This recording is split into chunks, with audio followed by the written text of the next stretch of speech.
గోవింద గోవింద గోవింద గోవింద గోవింద గోవింద గోవింద గోవింద. శ్రీరామ జయ రామ రఘురామ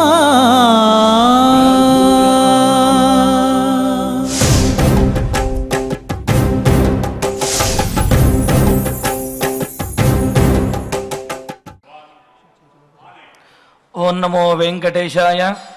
నాదం నాద వినీల చిత్త పవనం నాదాంతతత్వప్రియం నామాకార వివర్జితం నవఘన శ్యామాంగనాద ప్రియం నాదాంభోజమరందమత్త విలసద్భృంగం మదంతస్థితం నాదాంతధ్రువమండలాబ్జరుచిరం రామం భజే తారకం.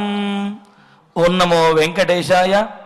వేదముల నడిచిట కూడా ప్రతిపాదింపబడేవాడు, వేదములకు ఆద్యము ఓంకారములాగా మనందరికీ కూడా ఆద్యుడైనటువంటి వాడు, అందరినీ కూడా ప్రబోధించేవాడు, నాదము అనే పద్మమును ఆస్వాదించే తుమ్మిద వంటి వాడు, అదేవిధంగా మనందరి మనస్సులలోనూ కూడా కొలువుతీరి ఉండి మనందరినీ సంరక్షించే శ్రీరామచంద్రుడు. వారికి నమస్కరిస్తూ వారి యొక్క అనుగ్రహంతో భక్తులందరూ కూడా సకల సంపదలతో తొలతూగాలి అని ఆకాంక్షిస్తూ తిరుమల తిరుపతి దేవస్థానం వారు స్వామివారి సన్నిధిలో నిర్వహిస్తున్నటువంటి శ్రీమద్ రామాయణం బాలకాండ పారాయణ కార్యక్రమంలో మనం ఈనాటికి 122వ రోజులో ప్రవేశించాము. శ్రీ గురు ధ్యానంతో సంకల్పపూర్వకంగా మనందరము కలిసి ప్రారంభించుకుందాము. ఓం నమో వెంకటేశాయ. శ్రీ గురు ధ్యానం. గురుర్బ్రహ్మ గురుర్విష్ణు గురుర్దేవో మహేశ్వరః గురుః సాక్షాత్ పరం బ్రహ్మ తస్మై శ్రీ గురవే నమః. శ్రీనివాస ధ్యానం. శ్రీ వెంకటాచలాధీశం శ్రియాధ్యాసిత వక్షసం శ్రితచేతన మందారం శ్రీనివాసమహం భజే. అధ సంకల్పః. శ్రీమదాదివరాహ క్షేత్రే విరాజమానస్య శ్రీ పద్మావతీ జానేః అఖిలాండకోటి బ్రహ్మాండ నాయకస్య శ్రీరామచంద్ర రూపాంతరస్య భగవతః శ్రీ వెంకటేశ్వర స్వామినః సన్నిధౌ హనుమత్ సీతా లక్ష్మణ భరత శత్రుఘ్న పరివార సమేత శ్రీరామచంద్ర పరబ్రహ్మణః పరిపూర్ణానుగ్రహేణ అస్మిన్ భువనే అతిశీఘ్రమేవ విశూచికా క్రిమేః వినాశనార్థం భారతవర్షస్య అభివృద్ధౌ నిమగ్నానాం విద్యా విత్త వాణిజ్య కృషి వైద్య వైజ్ఞానిక దేశ రక్షణాదిరంగేషు విద్యమానానాం ఆస్తిక మహాజనానాం సర్వేషాం సకుటుంబానాం ఆయురారోగ్యైశ్వర్య సద్బుద్ధి ఇత్యాది సర్వశుభఫల ప్రాప్త్యర్థం తేషాం సర్వతోముఖాభివృద్ధి ద్వారా శ్రీరామరాజ్యస్య పునర్వ్యవస్థాపనార్థం అనూఢానాం శీఘ్రమేవ వివాహసిద్ధ్యర్థం దంపతీనాం అనుకూల దాంపత్య సిద్ధ్యర్థం సంతానార్థినాం శీఘ్రమేవ సత్సంతాన ప్రాప్త్యర్థం తతః పితృదేవతా ప్రీత్యర్థం గో సంరక్షణార్థం చ సకల సంపత్ప్రదే శ్రీమద్వాల్మీకి రామాయణాంతర్గతే బాలకాండే యథాశక్తి శ్లోక వ్యాఖ్యాన పురస్సరం షోడశ సర్గ శ్లోక పారాయణం తథా శ్రీమద్యోగవాసిష్ఠే విశూచికా మహామారీ నివారకస్య మహామంత్రస్య పారాయణం శ్రీధన్వంతరి మంత్ర పారాయణం చ అన్యోన్య సహాయేన ఆచార్య ముఖేన కరిష్యామహే. శ్రీ వాల్మీకి ప్రార్థనా. వాల్మీకిర్ముని సింహస్య కవితావనచారిణః శృణ్వన్ రామకథానాదం కో న యాతి పరాంగతిం. శ్రీ ఆంజనేయ ప్రార్థనా. యత్ర యత్ర రఘునాథ కీర్తనం తత్ర తత్ర కృతమస్తకాంజలిం బాష్పవారి పరిపూర్ణలోచనం మారుతిం నమత రాక్షసాంతకం. శ్రీరామాయణ ప్రార్థనా. వేద వేద్యే పరే పుంసి జాతే దశరథాత్మజే వేద ప్రాచేతసాదాసీత్ సాక్షాత్ రామాయణాత్మనా.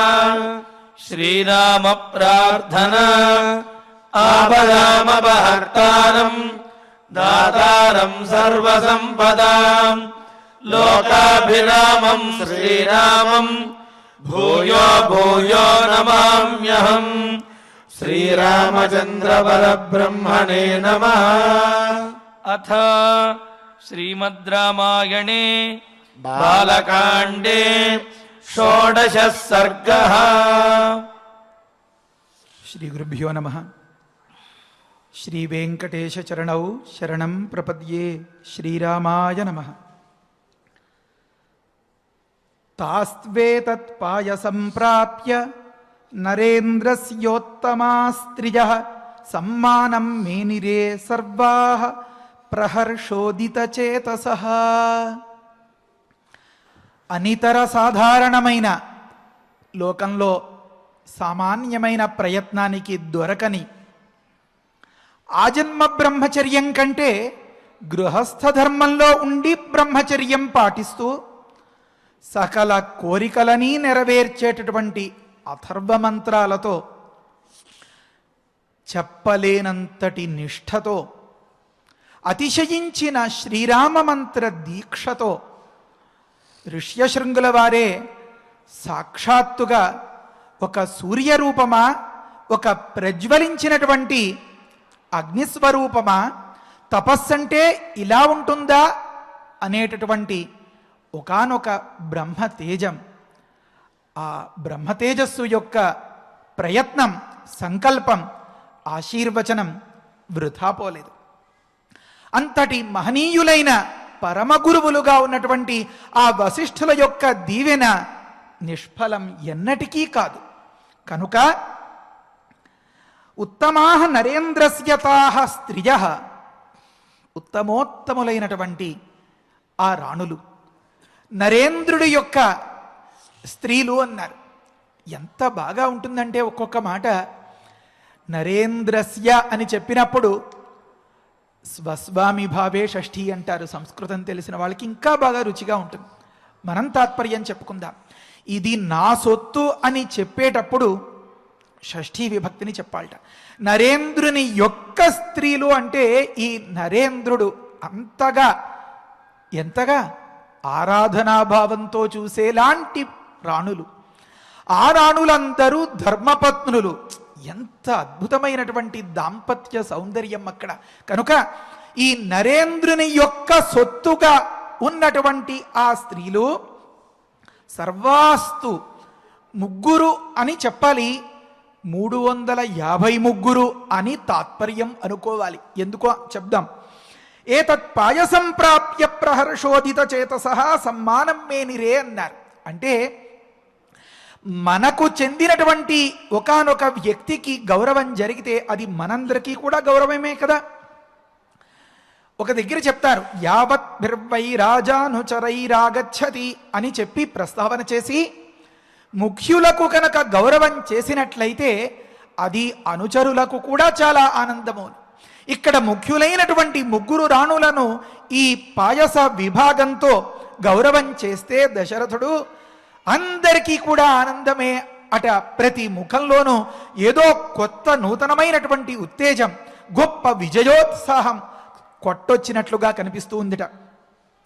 ఎందుకని అంటే నిన్న మనం చాలా వరకు వివరించుకున్నాం. పాయస భాండం మొత్తం 8 భాగాలుగా అనుకుంటే 4 భాగాలు పెద్ద భార్యకి, ఉన్న దానిలో సగం చేసి 2 భాగాలు మధ్య భార్యకి, ఆ దాన్ని కూడా సగం చేసి 1 భాగం కైకమ్మకు, ఆ మిగిలిన 1 భాగం కూడా మధ్య భార్యకి అలా పంచి ఇస్తే 4, 3, 1 వెరసి 8 భాగాలుగా అయితే ఈ తారతమ్యం వల్ల వీరికి ఆనందం కలిగిందట. అంటే స్త్రీ స్వభావం ఎంత అద్భుతంగా చూపిస్తారో వాల్మీకి మహర్షి చూడండి.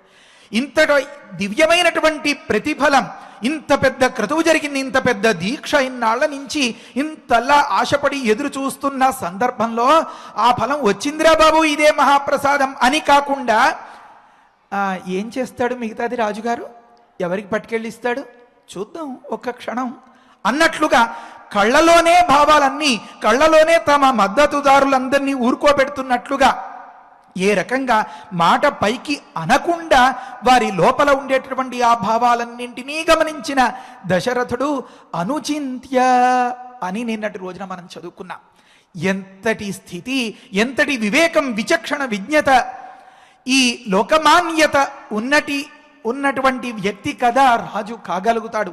కనుక దశరథుడు ఈ రకంగా తారతమ్యాన్ని, అంటే ఏది తర అనేది ఏది తమ అనేదన్నమాట.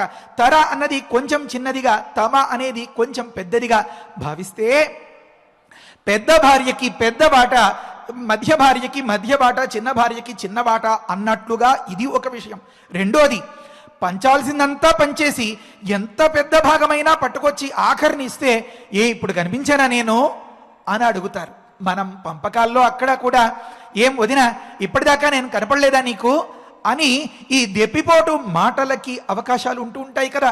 అలా కాకుండా కూడా గమనించిన దశరథుడు పెద్ద వాటాన్ని పెద్ద భార్యకి ముందుగా పెద్దగా ఆదరం చూపిస్తూ ఇచ్చాడు. కనుక ఈ పౌర్వాపర్యం అంటారనమాట. అంటే యథాక్రమంగా, మళ్ళీ యథార్హంగా, ఎవరికి ఎంత అర్హతో దానికి తగ్గినట్లుగా పంచి ఇవ్వడం వల్ల వారంతా అనుకున్నారట, సమ్మానం మేనిరే సర్వాహ అన్నారు. వారందరూ కూడా ఇది పెద్ద గౌరవం, ఆదరం అనుకున్నారట. అంటే తను కట్టుకున్న భర్తే, తన భర్త తాలూకే తామంతా తమ భర్తకు ధర్మపత్నులే, తాము ఎన్నాళ్ల నుంచో కోరుకుంటున్నదే ఇది, ఇన్నాళ్ళకి సిద్ధించింది, అది కళ్ళకద్దుకుని తీసేసుకుంటారు. అంతలో చిన్నపాటి ఆడతనం, ఏమి ప్రాధాన్యం, ప్రయారిటీ, నాకు ప్రాముఖ్యం దక్కుతుందా దక్కదా, ప్రాధాన్యం ఉందా లేదా, నన్ను పక్కన పెట్టేసేరా అనేలాంటి ఒక చిన్నపాటి అసంతృప్తికి కూడా తావు లేకుండా దశరథుడు చేసినందుకు గాను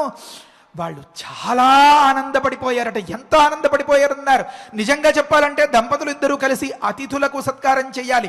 తన భర్తే ఇంతమందిలో తనకు సత్కారం చేసినట్లుగా భావించేశారట. ఎందుకు? ఆ ముందు వెనకలు క్రమ పద్ధతిగా పాటించినందుకు.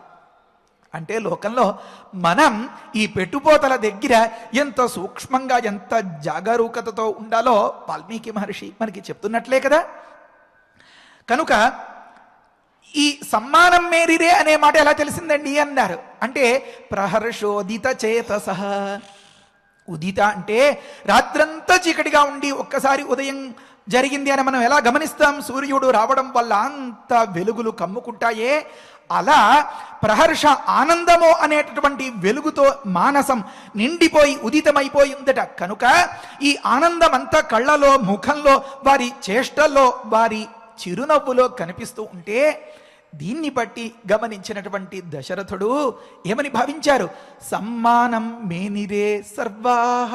తర్వాతి శ్లోకం, తతస్తుతాః ప్రాశ్య తదుత్తమస్త్రిజః మహీపతేరుత్తమ పాయ సంపృథక్ హుతాశనాదిత్య సమాన తేజసః అచిరేణ గర్భాన్ ప్రతిపేదిరే తదా అన్నారు. ఏమండి, సమ్మానం చేశారు, పాయసం పంచి ఇచ్చారు. ఇది యాగశాలలోనే జరిగింది, అక్కడే ఒక పత్నీశాల ఉంటుంది అన్నారు కదా. మరి ఇలా తాగితే ఇలా ఏదో ఒక్కసారి పొట్ట బరువెక్కినట్లే అయిపోయిందా, ఇదేంటండి ఇలా వర్ణిస్తున్నారు అన్నారు. అంటే అక్కడ చెప్తారు మన పెద్దలు వ్యాఖ్యాతలు, గురుదేవులు సహాయాలు లేనిదే మనమేం అర్థం చేసుకోగలమండి. ఇది కావ్యం, అనేక రసాలన్నింటికీ ఇది గని నిధి. ఇది మొట్టమొదటిది ఆది కావ్యం. శ్రీమద్ రామాయణే ఆది కావ్యే, ఇది వేద సారంతో నిండినది. అంటే చెప్తారు, వినేవాళ్ళకి చూసేవాళ్ళకి ఉత్కంఠ ఉంటుంది కదా, కనుక నాంచి నాంచి ఆపి ఆపి ఇంకొద్దిసేపట్లో రేపటి రోజున ఎల్లుండి అని చెప్పి అలా ప్రతీక్షించి వారి సహనాన్ని పరీక్షించకుండగా తరువాత జరిగినటువంటి కథాఘట్టాన్ని ముందుగా చెప్పేస్తున్నారు. అంటే తరువాత రాబోతుంది ఏమని, ఋష్యశృంగులు వీరందరికీ వీడ్కోలు పలకడం, తన సంచి సామాన్లు అన్ని వగైరాలు సర్దుకుని గుర్రాలు రథాలు సిద్ధం చేసుకుని తన ఇంటికి బయలుదేరడం అనేది. మరి మన ఇళ్లలో ఎక్కడైనా పెళ్లిలో అవి జరిపిస్తామనుకోండి, అప్పగింతలో అవన్నీ అయిపోయిన తర్వాత నిదానంగా లైట్లు ఆర్పండ్రా, ఫ్యాన్లు ఆర్పండ్రా, కుర్చీలు తీయండిరా, ఒరే ఇదేదో పాడైపోతుంది చూడండిరా, ఆ పాలు కాచమనండ్రా, ఈ పెరుగు తోడెట్టుపడమనండ్రా అని చెప్పి ఇలా పురమాయించుకుంటూ యజమానిగా ఉన్న వ్యక్తి మరొక్కసారి అదంతా అలా గమనించుకుంటూ వస్తాడు కదా. మరి అలాంటి కార్యక్రమాలన్నీ అక్కడ తరువాయి ఉన్నాయి. ఎలా అంటే హోమగుండంలోంచి అలా అంతవరకు భగభగ హవిస్సు స్వీకరించడం కోసం వండినటువంటి అవన్నీ అలా చల్లారిన సందర్భాలు, ఆ హోమగుండాల చుట్టూతా కాస్త శుభ్రం చేయాల్సినటువంటి సందర్భాలు, అక్కడ పాల కోసం సిద్ధం చేసుకున్నటువంటి ఆ ఆవులు దూడలు వాటికి మేతలు వేయడాలు, లేకపోతే ఇంకా ఈ కార్యక్రమంలో సహాయం చేసినటువంటి ఆ పిల్లలు పెద్దలు వారందరినీ చక్కపెట్టడాలు, ఇవన్నీ తరువాయి ఉన్నాయి అని ఈ కథంతో చెప్పుకుంటూ వస్తే మరి పాయసం తాగాక ఏమైంది అని ఉత్కంఠ ఉంటుంది కదా. కనుక ఈ మాట ముందుగా చెప్పేశారట. ఏమి ఈ మాట అంటే, తతః మహీపతే ఉత్తమ స్త్రియ తత్ ఉత్తమ పాయసం ప్రాశ్య.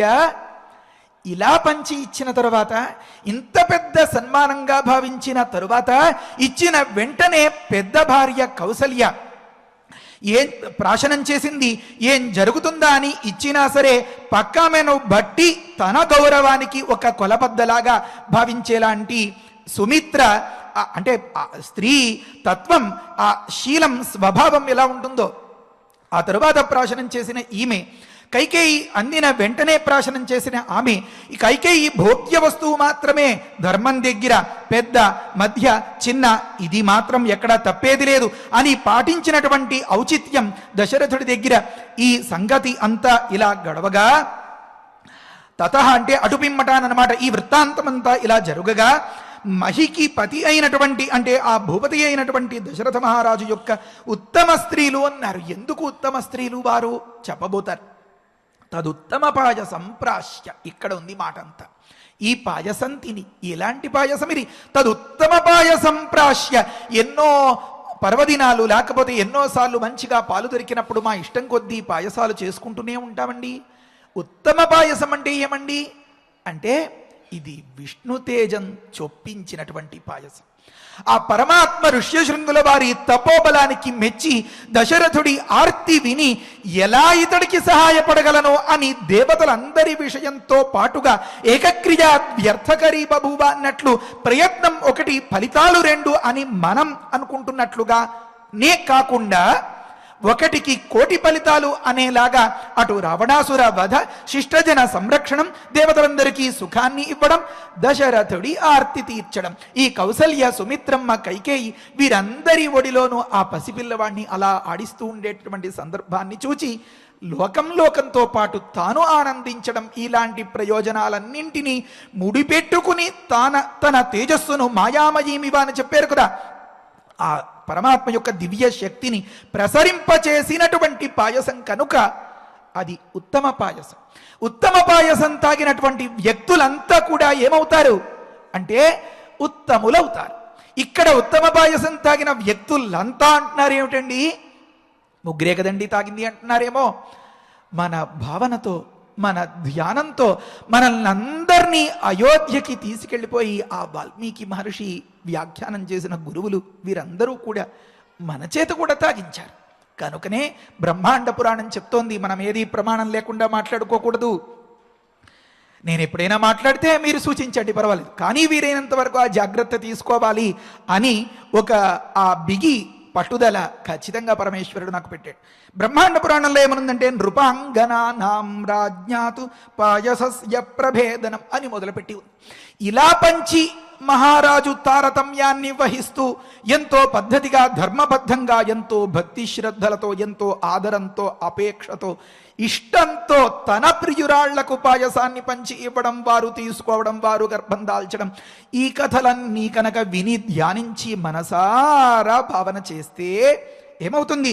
శృణోతిజా స్త్రీ పుత్రం సా, ఏ ఇల్లాలైతే శృణోతి వింటుందో సా ఆ ఇల్లాలు సంతానం కోసం ఎదురు చూసేటటువంటి ఆ పడతి ప్రతి ఒక్కతే కూడా పుత్రం సా లభతే నచిరాతు ఇహ, ఏ జన్మలోనో ఫలం కాదు, ఈ జన్మలోనే ఈ బొందితోనే ఈ శరీరం ఉండగానే జీవశరీరావిరోధేన అనే సంకల్పంలో అథర్వ మంత్రాలతో చేసేటప్పుడు ఏదైతే చెప్పుకుంటామో ఆ రకంగానే ఇప్పుడే ఈ భర్తతోనే ఈ ఓపిక, ఈ సుఖశాంతులు సంతోషాలు అన్నీ ఉండగానే అడుగంటి పోకుండానే ఆ ఫలితాన్ని పొందగలుగుతుందని పురాణం చెప్తుంది.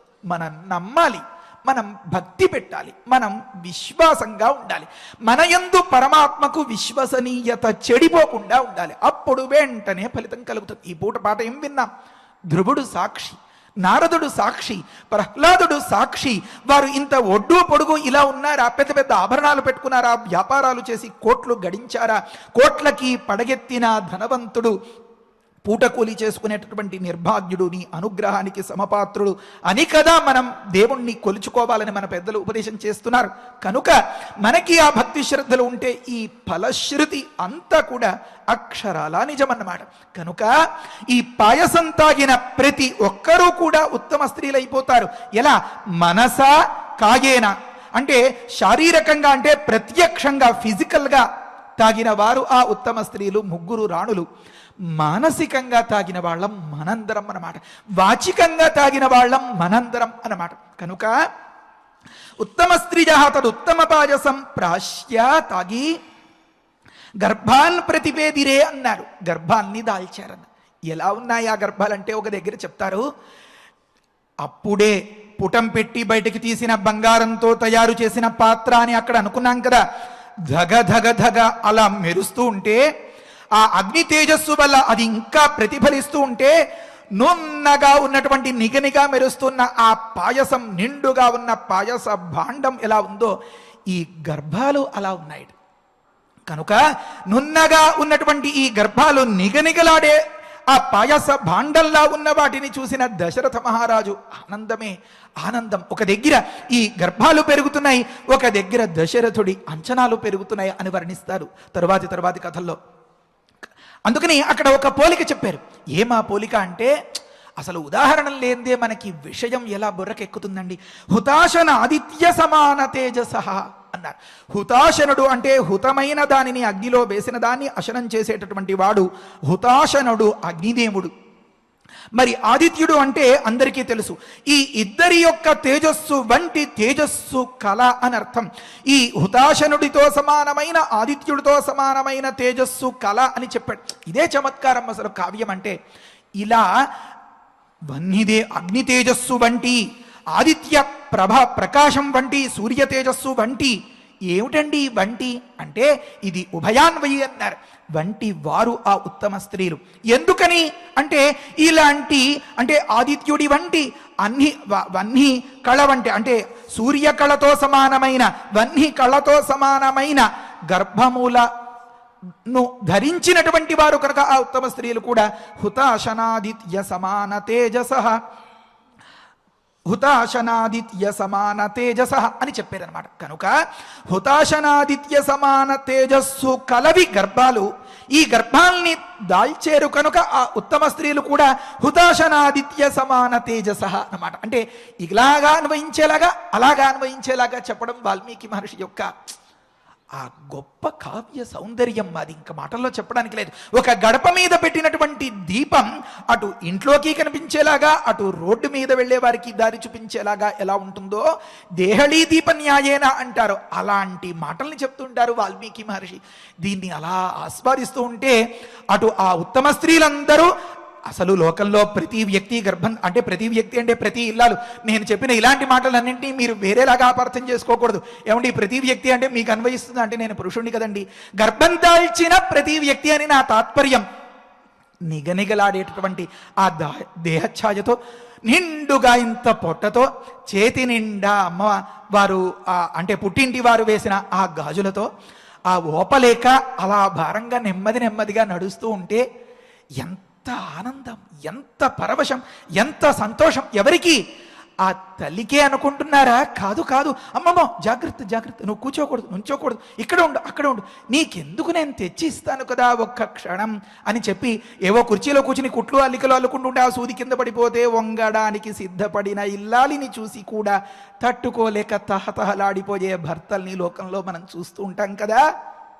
కనుక అంతటి దేహశోభ, అంతటి దేహకాంతి, అంతటి ఆకర్షణీయమైనటువంటి స్వరూపం కలుగుతుంది. కనుక ఉత్తమ స్త్రియ హుతాశనాదిత్య సమాన తేజస అని వర్ణించారన్నమాట. ఇలా చెప్పుకుంటూ పోతే ఇది ఇంకా ఇంకా ఇంకా ఇంకా రుచి తీరదు, చాలని అనిపించదు. హుతాశనాదిత్య సమాన తేజస అచిరేణ శీఘ్రంగానే గర్భాన్ ప్రతిపేదిరే, గర్భములను పొందేరు అన్నారు. తరువాతి శ్లోకం తతస్తు రాజా ప్రతివీక్ష్యతా స్త్రియ ప్రరూఢ గర్భా ప్రతిలబ్ధమానస బభూవ హృష్ట త్రిదివే యథా హరి సురేంద్ర సిద్ధర్షి గణాభిపూజిత. ఇది ఇంకా అద్భుతమైనటువంటి మాట ఈ సర్గలో, ఇదే ఆఖరి మాట. తతః అటుపిమ్మట రాజాతు ఆ దశరథరాజు ప్రరూఢ గర్భాహతాః స్త్రిజః ప్రతివీక్ష్య, ఇంకా రాజ్యం పరిపాలనం వ్యవహారం వగైరాలు ఏమీ లేవండి. ఇంకా 60,000 సంవత్సరాలు ముదుసలి మహారాజు ఏదో ఎండు చెట్టు అలా ఒక్కసారిగా కళ్ళు మూసి తెరిచేలోపు చిగిర్చినట్లుగా, మన సినిమాల్లో అక్కడ గ్రాఫిక్స్ అని చెప్తారే అలా చూపించినట్లుగా ఒక యానిమేటెడ్ షో లాగా ఇలా కళ్ళు మూసి తెరిచేలోపు అన్నట్లుగా గడిచిపోయింది ఈ కాలం అంతా. అలా చిగిర్చేసి అలా పూతకి సిద్ధంగా, ఫలించడానికి సిద్ధంగా ఉన్నటువంటి ఆ పూతతో ఉన్నటువంటి ఆ దివ్యమంగళకరమైనటువంటి ఆ కల్పవృక్షంలాగా ఉన్నాడట. కనుక అది చూసుకుంటూ కాలం గడిపేయడమే. ప్రతి క్షణం ఎంతో ఆనందంగా, అప్పుడే అయిపోయిందా అనిపించేలాగా రోజులన్నీ తరలిపోతున్నాయని తర్వాత వర్ణిస్తారు. ఆ సందర్భంలో తా స్త్రియ ప్రతివీక్ష్య, ఇది ఇంకా అద్భుతమైనటువంటి మాట. కావాలనుకుని వచ్చి ఓసారి రాణిగారి దగ్గరికి రావచ్చా, ఏం చేస్తున్నారు అని గమనించడం, వెళ్ళడం. మరి ఏదైనా సందర్భంలో వారు అలా బయటకు వచ్చి ఇలా వెళుతున్నారు అనుకోండి, ఓసారి ఇలా తిరిగిపోయి చూడడం. ఇదంతా ఎలా తెలిసిందండి అన్నారు వాల్మీకి మహర్షి గారు చెప్తారు. మనకి మనసు ఉండాలి. ప్రతివీక్ష్య, సంవీక్ష్య అంటే బాగా చూసి, ప్రతివీక్ష్య తిరిగి చూసి. అలా వెళ్ళిపోతున్నా తలంతా అటే తిరుగుతున్నాడు. అదేమో విచిత్రం, కొత్తగా పెళ్ళైన పెళ్ళికొడుకులాగా, కొత్తగా ప్రేమలో పడ్డ ఒకనొక ప్రియుడులాగా. వాళ్ళు ఎక్కడ పోలికలు సరిపోరండి. వీటిని చూసుకుని తన రాణులను చూసి, రాణులు ధరించినటువంటి గర్భాన్ని చూసి, పౌరుషం అంటే రాజరికాన్ని కూడా, నలుగురిలో ఉన్న మంత్రులున్నారు, గురువులున్నారు అనే మాటని కూడా మరిచిపోయి ప్రతివీక్ష్య దానినే చూసుకుంటూ ఆనందించేస్తూ అంచనాలు పెంచేసుకుంటూ ఉన్న ఆ దశరథుడు ప్రతిలబ్ధమానస, చాలా స్థిమితంగా ఉంది, ఎంతో హాయిగా ఉంది, ఎంతో కుదుటపడింది మనస్సు. ప్రతిలబ్ధ, పోయింది అనుకున్నది తిరిగి పొందబడిందిట. ప్రతిలబ్ధ, తిరిగి పొందబడిన మానసం కలవాడు మన దశరథుడు. సంతోషించాడు. ఎలా సంతోషించాడు? త్రిదివే శ్రీవైకుంఠంలో సురేంద్ర సిద్ధర్షి గణాభిపూజిత. ఒక దగ్గర సురేంద్రుడు, సురలు అంటే దేవతలు, వారికి ఇంద్రుడు అమరేశ్వరుడు దేవేంద్రుడు, మరి సిద్ధులు, మరి ఋషులు, మరి వీరందరి గణములు, సముదాయములు, వీటితో అభిపూజిత, చుట్టూతా చేరి పూజింపబడినటువంటి హరి, మన శ్రీహరి శ్రీమన్నారాయణుడు, మన రఘునాథుడు శ్రీరాముడు ఏ విధంగా పూజింపబడ్డాడో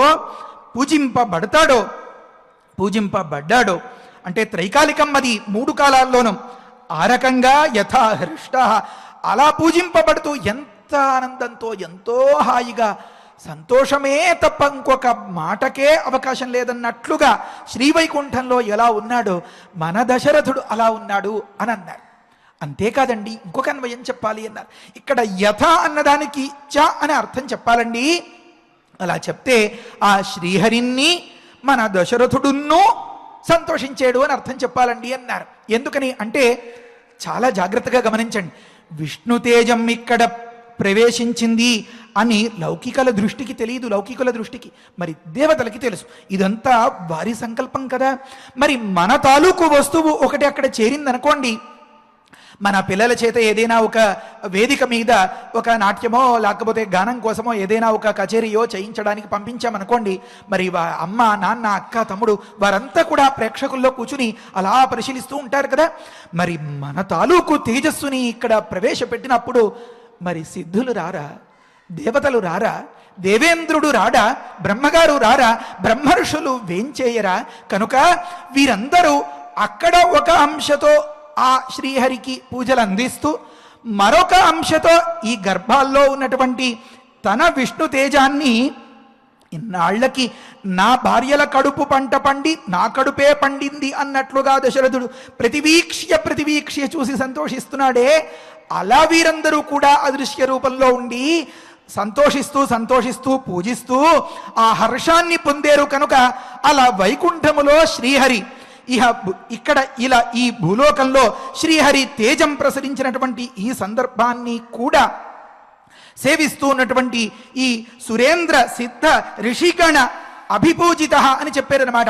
ఈ సేవింపబడుతూ ఉన్నటువంటి వీరందరూ కూడా ఏకకాలంలో పూజలు అందుకుంటూ ఉంటే, ఆ పూజలు అందిస్తూ ఉన్నటువంటి ఇటు దశరథుడు, ఆ పూజలు అందుకుంటూ ఉన్నటువంటి ఇటు దశరథుడు, అటు శ్రీహరి ఇద్దరు కూడా చాలా సంతోషంగా ఉన్నారట.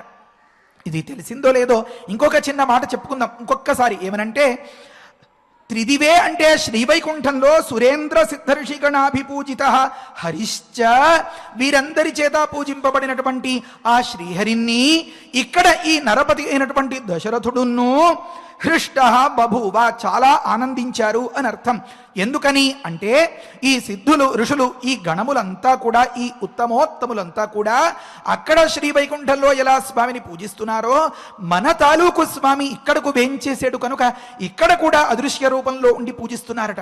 కనుక ఈ పూజలందుకుంటూ ఉన్నటువంటి గర్భంలో ఉన్న ఆ శ్రీహరి బయట ఉన్నటువంటి నరరూపంలో ఉన్నటువంటి మన నరపతి దశరథుడు కూడా హృష్ట బభూవ, చాలా హర్షాన్ని పొందిన వారయ్యారు అని చెప్పడం కోసం అలా చెప్పారట.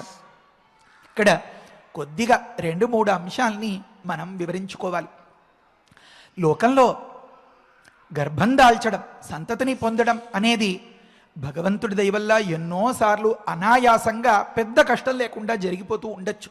కానీ కొన్ని సందర్భాల్లో మాత్రం గర్భం దాల్చడమే కష్టం కావడం, దాల్చిన గర్భం పద్ధతిగా ఎదగకపోవడం, బాగా ఎదిగిన తరువాత సమయానికి తగినంత ఆరోగ్యకరంగా ఆ ప్రసవం జరగకపోవడం, ఇలాంటి రకరకాల కారణాలన్నీ. దీనికి మన పెద్దలు మహర్షులు ఎంతో ముందు చూపుతో ఆలోచించి పరిశీలించి కొన్ని కారణాలని గమనిస్తారు. ఏమనంటే, అవి పరిశీలిస్తే మనకి కొన్ని నిజాలు తెలుస్తాయి. పురుషుడిలో రేతస్సు ఉంటుంది. ఈ రేతస్సు ఈ జీవుడికి ఆశ్రయం అవుతుందన్నమాట. దీన్ని ఉపాధి లేకపోతే దీన్ని నిమిత్తం, దీన్ని ఒక ఆధారం అని మనం అర్థం చేసుకోవచ్చు. ఈ రేతస్సుని ఆధారంగా చేసుకున్నటువంటి ఆ జీవుడు ఈ రేతస్సు ద్వారా గర్భాశయంలోకి ప్రవేశించాలి. అలా ప్రవేశించాలంటే చెయ్యి పెట్టి నడిపించి ఏదో ప్రోటోకాల్ దర్శనం అన్నట్లుగా అక్కడి దాకా తీసుకువెళ్ళడానికి ఎవరు ఉండరు. మరి ఏముండాలి అంటే, ఒక దగ్గర చెప్తారు, పురుషుడి శుక్రంలో వేగం అనేది ఉండాలి. కనుకనే ఈ శుక్ర వేగం ఉందా లేదా అని కూడా ఇదివరకటి రోజుల్లో పెద్దలు పిల్లనిచ్చే ముందు కొన్ని పద్ధతుల్లో పరిశీలించేవారు అని కూడా చెప్తారు. కనుక ఈ శుక్రంలో వేగం అనేది కనుక లేకపోతే అది కొంతవరకు ప్రయాణించి అక్కడ ఆగిపోతున్నారు. అక్కడ ఆగిపోతే వచ్చిన చిక్కేమంటే, కొన్ని మందులు అవి చెప్తుంటారు, వాటి మీద రాస్తారు, మీరు గమనించారో లేదో. ఇది ఏ విధమైనటువంటి ఎండ వేడి తగలని చోట్లో చాలా శీతలమైనటువంటి ప్రదేశంలో నిల్వ చేయబడాలి, లేకపోతే కొన్ని రకాల కాంతులకి ఇది ప్రభావితమైపోతుంది, వేడికి ప్రభావితమైపోతుంది అని చెప్తుంటారు. ఇది కూడా అటువంటిదే. కనుక అది నిర్జీవం అయిపోతుంది. ఏది? ఈ తొడుగు. జీవుడు నిర్జీవం అయిపోవడం ఉండదు. కొన్ని అనాదులు నిత్యములు అని చెప్తుంది శాస్త్రం. వాటిల్లో జీవుడు కూడా అనాది అన్నమాట. అది నిత్యంగా ఉండేది. సరే, దానికి మోక్షం వస్తే తప్ప లేకపోతే దానికి నాశం లేదు. ఈ స్థితిలో జీవుడు నిర్జీవం అయిపోవడం కాదు, మరేమి ఈ ఉపాధిగా తొడుగుగా ఉండేటటువంటిది. అంటే మన వాళ్ళు చెప్తూ ఉంటారు, ఒక అరటిపండు వగైరా ఏదైనా తింటామనుకోండి, ఒరే ఆ తొక్క కుళ్ళిపోయిందిరా దాన్ని పడేసిరా అంటారు. అంటే తొక్క కుళ్ళిపోయిన అరటిపండు ఆ లోపల ఉన్నటువంటి పండుని రక్షించలేదు. కనుక ఈ స్థితిలో బయట శుక్రము లేదా రేతస్సు అనేది కనుక పాచిపోతే అంటే కుళ్ళిపోతే అంటే నిర్జీవమైపోతే ఇది అక్కడే పడి ఉండిపోతుంది అన్నమాట, దానిలో చలనం ఉండదు. కనుకనే మన పెద్దలు మంచి ఉపాయం ఆలోచించి ఆ పూట పిండిన తెల్లటి దూడ కలిగిన తెల్లావు దగ్గర తీసినటువంటి పాలతో చేసిన అంటే పంచదారలు, బెల్లం, ఇంకా ఏదో ఏలకులు, లవంగాలు, ఇంకా మనకి తోచినవి అవి ఇవి ఫ్లేవర్ కోసం అన్నీ కలిపేయకుండా పద్ధతిగా పాలు అన్నం, కనుక పాయసం అని పేరు దానికి, లేకపోతే గుడాన్నం అని, ఏలకలు కలిపిన అన్నం అని, ఇంకా రకరకాల పేర్లు పెట్టాలి. అలా తయారు చేసిన పాయసాన్ని తింటే జీవశక్తి పెరుగుతుంది. దేనికి జీవశక్తి? జీవుడికి జీవశక్తి కాదు, జీవుడికి ఆధారంగా ఉన్నటువంటి ఈ శుక్రానికి, రేతస్సుకి జీవశక్తి పెరుగుతుంది. అలా పెరిగితే ఇది ఇక్కడి నుంచి బయలుదేరి ఇక్కడికి చేరే లోపు, గమ్యానికి చేరే లోపు ఇది చనిపోకుండా ఉంటుందన్నమాట.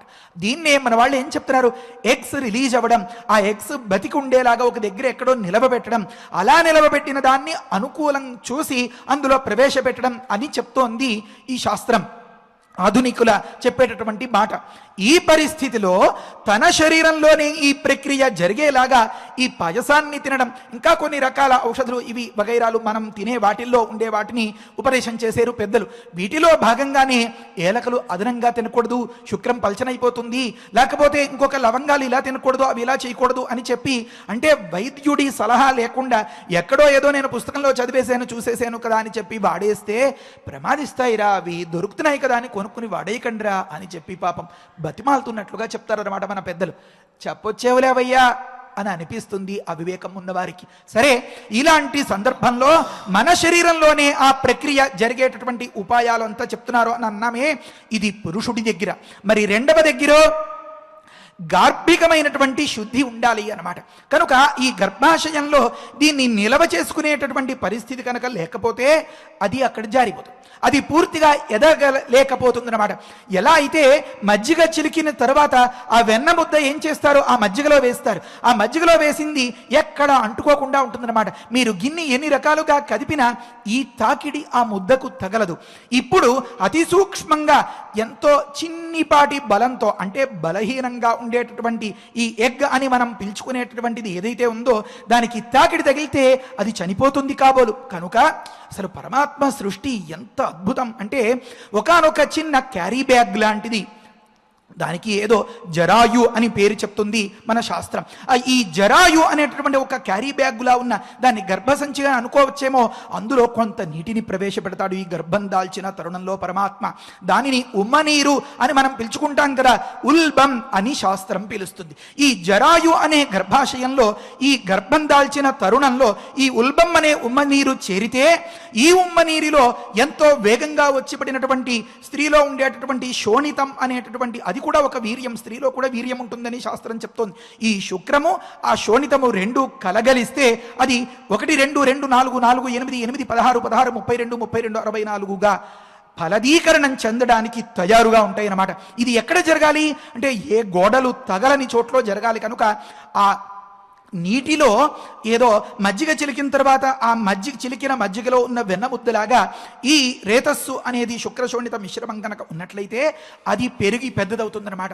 దీన్ని అంతని సక్రమంగా జరిపించడం కోసం రేతస్సులో ఉండే దోషాలు పోవడానికి, అటు గార్భికమైన గర్భంలో ఉండేటటువంటి దోషాలు పోవడానికి మరి ఒక మాట ఇంతకు ముందే అనుకున్నాం, ఏమని, ఈ రేతస్సు నిర్జీవం అయిపోకూడదు అని. కనుక బీజం అంటారు దీన్ని. కనుక బీజగతమైనటువంటి దోషం పోవడానికి, అంటే గార్భిక, బైజిక, శుక్రగతమైనటువంటి దోషాలు పోవడానికి పుంసవన ప్రక్రియ, సీమంత ప్రక్రియ, లేకపోతే ఇంకా గర్భాధానాది సందర్భాల్లో విష్ణో శ్రేష్ఠేన రూపేణ అని ఏ మహావిష్ణువు దీనికి అంతకీ ఆది కారణమో ఆ మహావిష్ణువుకి సంబంధించినటువంటి మంత్రాలని చదవడం, వీటన్నింటినీ పాటిస్తూ ఉంటారు. ఈ రహస్యాలు, వీటిలో ఉండేటటువంటి ఉత్తమత్వం, వీటి వల్ల కలిగేటటువంటి ప్రయోజనం, దీని అవసరం ఆవశ్యకత తెలియని మనం పురోహితుల్ని లెక్క పెట్టక వారేదో చెప్తూ ఉంటారులే వారి పొట్టకూటి కోసం అన్నట్లుగా నిర్లక్ష్యం చేసి విడిచిపెట్టేసుకుంటూ ఉంటే దేని మీద నిర్లక్ష్యం చేసుకున్నట్లు? మన మీద మనమే నిర్లక్ష్యం చేసుకుంటున్నట్లు. అయినా సరే లోకంలో ఈ సృష్టి ప్రక్రియ ఆగకుండా జరిపిస్తున్నాడు అంటే పరమాత్మ ఎప్పుడో పాటించిన దానికి ఇప్పటికీ ఫలితాన్ని ఇచ్చేటటువంటి ఆ దయని మనం వెలకట్టలేం. కనుక జాగరూకతతో మన ధర్మాన్ని మనం మంచిగా పాటిస్తూ, ఇప్పటి వాళ్ళు ఏదేదో కనిపెట్టేశారు ఆహాహా అని అక్కడే ఏదో నోరు వెళ్ళబెట్టుకుని చూసే స్థితి కాకుండా, మన అమ్మ మన నాన్న అన్నట్లుగా మన వాళ్ళు ఏం చెప్పారో ఒక్కసారి వెనక్కి తిరిగి తలుపు తెరుచుకుని చూసుకున్నట్లయితే ఈ రహస్యాలన్నీ వంట పడతాయి.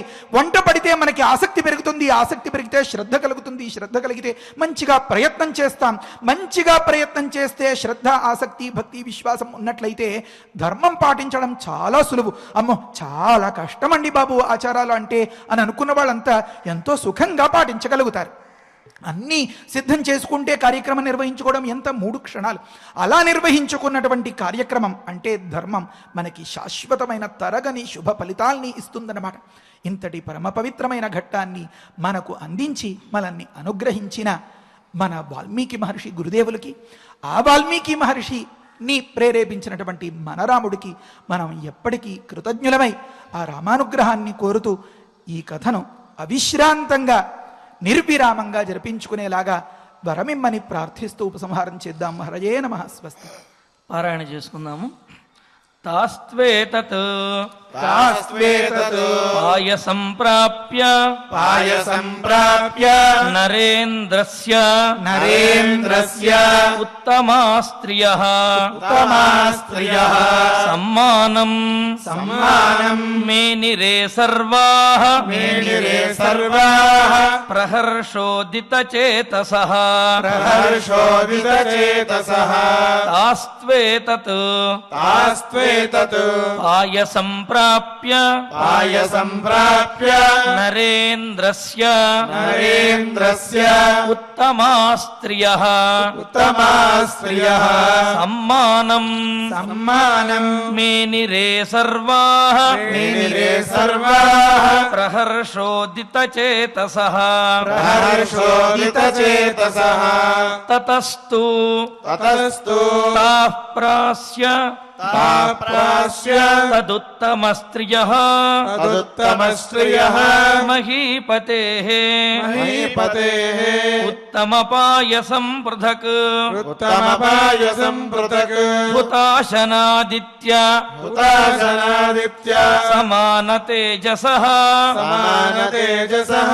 అచిరేణ గర్భాన్ ప్రతిపేదిరే తదా తతస్తుతాః ప్రాస్య తదుత్తమ స్త్రియః మహీపతేః ఉత్తమ పాయసం పృథక్ హుతాశనాదిత్య సమాన తేజసః అచిరేణ గర్భాన్ ప్రతిపేదిరే తదా తతస్తు రాజా ప్రతివీక్ష్య స్త్రియః ప్రరూఢగర్భాః ప్రతిలబ్ధమానసః బభూవ హృష్టస్త్రిదివే యథా హరిః సురేంద్రసిద్ధర్షి గణాభిపూజితః తతస్తు రాజా ప్రతివీక్ష్యతా స్త్రియః ప్రరూఢగర్భాః ప్రతిలబ్ధమానసః బభూవ హృష్టః త్రిదివే యథా హరిః సురేంద్రసిద్ధర్షి గణాభిపూజితః. ఎంతో ఆనందకరమైనటువంటి సన్నివేశం, దశరథ మహారాజు ఎదురు చూచినటువంటి సన్నివేశం ఆ విధంగా పుత్రకామేష్టిని పూర్తి చేసి ఆ ఫలితంగా వచ్చినటువంటి పాయసాన్ని తన రాణులకు పంచిపెట్టారు. గురువుగారు చెప్పినట్లుగా ఆ పంచిపెడితే ఇక్కడ క్రమం చూడండి. రాముడు, భరతుడు, లక్ష్మణుడు, శత్రుఘ్నుడు అని చెప్పి ముందు కౌసల్య గర్భాన్ని దాల్చింది, ఆ తరువాత కైకేయి గర్భాన్ని దాల్చింది, ఆ తరువాత సుమిత్ర గర్భాన్ని దాల్చింది. దీనికి కారణం ఏమిటనేది కూడా మనం ఉపన్యాసంలో విన్నాము. కౌసల్య పాయసం ఇచ్చిన వెంటనే స్వీకరించింది.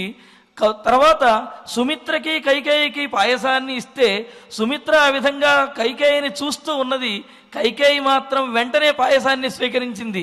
అంటే ముందు కౌసల్య స్వీకరించింది, తరువాత చిన్న భార్య అయినటువంటి కైకేయి స్వీకరించింది, అటు పిమ్మట సుమిత్ర స్వీకరించింది. కావున మొదట కౌసల్య గర్భాన్ని దాల్చింది, ఆ తరువాత కైకేయి, అటు పిమ్మట సుమిత్ర గర్భాన్ని దాల్చింది. అదేవిధంగా సుమిత్రకి 2 అంశములు వచ్చాయి కాబట్టి లక్ష్మణుడు, శత్రుఘ్నుడు అని ఇరువురు జన్మించారనే విషయాన్ని కూడా చక్కగా మనకు పెద్దలు తెలియజేశారు. అదేవిధంగా ఈ పాయసాన్ని గ్రహించినటువంటి వారు అతి త్వరలోనే గర్భాన్ని దాల్చారు అని చెబుతూ ఆ గర్భములు ఆకాశముల వంటివి అని చెప్పి కవులు వర్ణిస్తూ ఉంటారు. అంటే ఆకాశము అంటే శూన్యము అని ఒక అర్థము, అదేవిధంగా అంతటా వ్యాపించి ఉన్నది అని ఒక అర్థము. అంటే గర్భాన్ని దాల్చకముందు ఆ ముగ్గురు కూడా శూన్యమైనటువంటి అతి స్వల్పమైనటువంటి గర్భంతో ఆకాశములాగా ఉన్నటువంటి వారి యొక్క ఉదర భాగములు, గర్భాన్ని దాల్చిన తరువాత మహావిష్ణువు యొక్క అంశతోటి, సర్వవ్యాపకుడైనటువంటి మహావిష్ణువు యొక్క అంశతోటి మరలా కూడా అవి ఆకాశములాగా వృద్ధి చెందాయి అని చెబుతూ కవులు చాలా రమ్యంగా వర్ణిస్తారు. మరి ఈ సర్గను ఎవరైతే వింటారో, ఈ పుత్రకామేష్టి సర్గను, వారు తప్పనిసరిగా సంతాన ప్రాప్తిని పొందుతారు అని గురువుగారు చెప్పినట్టుగా బ్రహ్మాండ పురాణంలోను, వాయు పురాణంలోను, ఉమాసంహితలోను మొదలైనటువంటి పురాణములన్నింటిలో కూడా మనకు తెలియజేశారు. మరి ఆ విధంగా ఆ రామచంద్రుని యొక్క అనుగ్రహంతో సంతానము లేని వారందరికీ కూడా ఈ కథాశ్రవణంతో, ఈ పారాయణతోటి సత్సంతాన ప్రాప్తి స్వామి అనుగ్రహంతో కలగాలి అని చెప్పి ప్రార్థిస్తూ మరి ఈనాటి శ్లోకాలని మరొక్కసారి మనం పారాయణ చేసుకుందాం. తాస్త్వే తత్పాయ సంప్రాప్య నరేంద్రస్యోత్తమా స్త్రియః సమ్మానం మే నిరే సర్వాః ప్రహర్షోదిత చేతసః తతస్తుతాః ప్రాస్య తదుత్తమ స్త్రియః మహీపతేః ఉత్తమ పాయసం పృథక్ హుతాశనాదిత్య సమాన తేజసః అచిరేణ గర్భాన్ ప్రతిపేదిరే తదా తతస్తు రాజా ప్రతివీక్ష్యతా స్త్రియః ప్రరూఢ గర్భాః ప్రతిలబ్ధమానసః బభూవ హృష్టః త్రిదివే యథా హరిః సురేంద్ర సిద్ధర్షి గణాభిపూజితః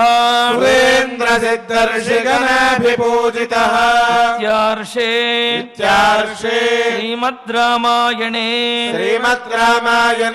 బాలకాండే షోడశ సర్గః ఫలశ్రుతి నుండి మంగళాంతం వరకు మనందరము కలిసి పారాయణ చేద్దాము. ఫలశ్రుతి కుటుంబ వృద్ధిం ధనధాన్య వృద్ధిం స్త్రియస్య ముఖ్యా సుఖముత్తమం చ శ్రుత్వా శుభం కావ్యమిదం మహార్థం ప్రాప్నోతి సర్వాం భువిచార్థ సిద్ధిం. శ్రీరామచంద్ర పరబ్రహ్మణే నమః. అథ శ్రీమద్యోగ వాసిష్ఠే ఉత్పత్తి ప్రకరణే ఏకోనసప్తతితమః సర్గః.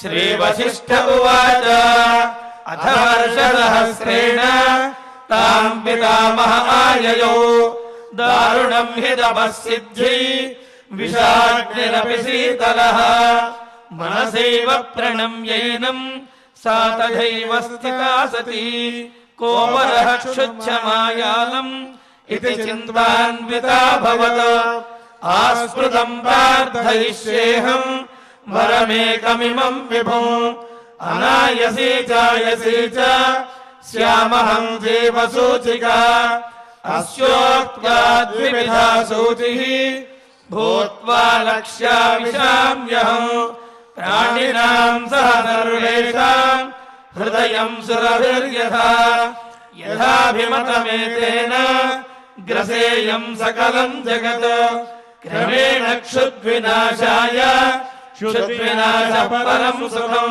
ఇతి సంచింతయంతాం ఉవాచ కమలాలయః అన్యాదృశ్యస్తథా దృష్ట్వా స్థలితా భ్రవో మమం బ్రహ్మోవాచ పుత్రి కర్కటికే రక్షః కులశైలాభ్రమాలికే ఉత్తిష్ఠత్వం తు దుష్టోస్మి గృహాణాభిమతం వరం కర్కట్యువాచ భగవన్ భూత భవ్యేశ శ్యామహం జీవసూచికా అనాయసీ చాయసీ చ విధేర్పయసి చేద్వరం శ్రీవసిష్ఠ ఉవాచ ఏవమస్విదితా ముక్త్వా పునరాహ పితామహః సూచికా సోమసర్గాత్వం భవిష్యసి విశూచికా సూక్ష్మయా మాయయా సర్వలోకహింసాం కరిష్యసి దుర్భోజనా దురారంభాః మూర్ధా దుస్థితయశ్చయే దుర్దేశవాసినో దుష్టాః తేషాం హింసాం కరిష్యసి ప్రవిశ్యా హృదయం ప్రాణైః పద్మప్లీహాదివాధనాత్ వాతలేఖాత్మికా వ్యాధిః భవిష్యసి విశూచికా సగుణం విగుణం చైవ జనమాసాదయిష్యసి గుణాన్విత చికిత్సార్థం మంత్రోయందుమయోచ్యతే బ్రహ్మోవాచ హిమాద్రేరుత్తరే పార్శ్వే కర్కటీ నామ రాక్షసి విశూచికాభిధానాస నామ్నాప్యన్యాయ బాధికా తస్యాః మంత్రః ఓం హ్రీం హ్రాం హ్రీం రాం విష్ణుశక్తయే నమః ఓం హ్రీం హ్రాం హ్రీం రాం విష్ణుశక్తయే నమః ఓం హ్రీం హ్రాం హ్రీం రాం విష్ణుశక్తయే నమః ఓం నమో భగవతి విష్ణుశక్తిమేనా ఓం హర హర నయ నయ పచ పచ మధ మధ ఉత్సాదయ ఉత్సాదయ దూరే కురు స్వాహ హిమవంతం గచ్చ జీవ సహ సహ సహ చంద్రమండలగతోసి స్వాహ ఓం నమో భగవతి విష్ణుశక్తిమేనా ఓం హర హర నయ నయ పచ పచ మధ మధ ఉత్సాదయ ఉత్సాదయ దూరే గురు స్వాహ